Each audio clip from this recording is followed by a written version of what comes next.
ফারিন খুব ভালো করেছে।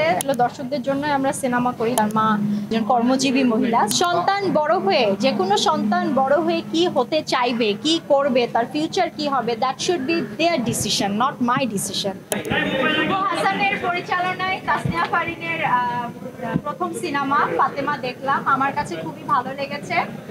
দেখতে যে আমার থার্ড পারসন সিঙ্গুলার নাম্বারের কথা মনে পড়ে গেল, আমার প্রথম সিনেমার কথা মনে পড়ে গেল।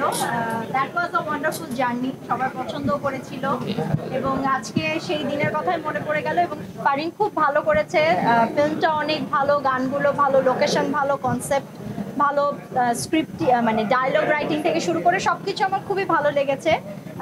যিনি ডিওপি, যিনি চিত্র মানে পুরো বিষয়টা ভিজুয়ালি কি বলবো, যিনি ডিওপি ছিলেন আর কি, খুব গুছিয়ে কথা বলতে পারি না, সরি, যিনি ডিওপি ছিলেন উনিও খুব ভালো কাজ করেছে। আমার ফ্রেমিং সেন্স থেকে শুরু করে সবকিছু খুবই ভালো লেগেছে। আর অভিনয়ের কথা না বলি, প্রত্যেকটা আর্টিস্টই আমার খুব পছন্দের অভিনয় শিল্পী। ছোট যারা ক্যারেক্টার করেছে, ছোট ছোট ক্যারেক্টারগুলো খুবই ভালো লেগেছে। সবাই অভিনয় দুর্দান্ত করেছে। আপনারা সবাই হলে আসবেন, 24 তারিখ থেকে ফাতেমা রিলিজ পাবে আপনাদের নিকটবর্তী হলে।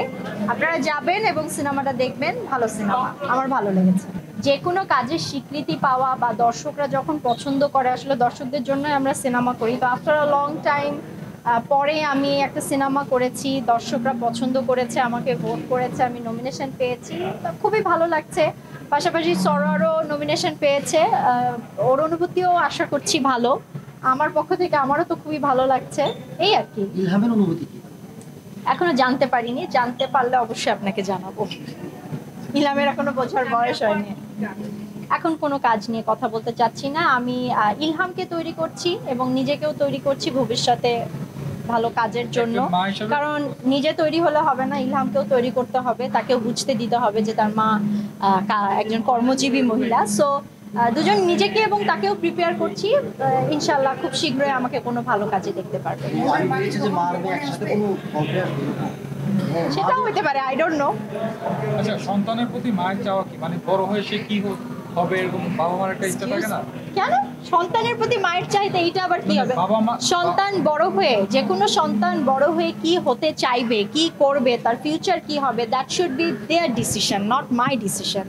সো আমি তাদেরকে মানে আমি আমার সন্তানকে গাইড করতে পারি, বলতে পারি, কিন্তু সেই রাস্তায় তাকেই একা চলতে হবে। সো তার ডিসিশন সে নিবে, কি করতে চাই সেটা সে করবে, এটা আমার ডিসিশন না, it should not be my decision.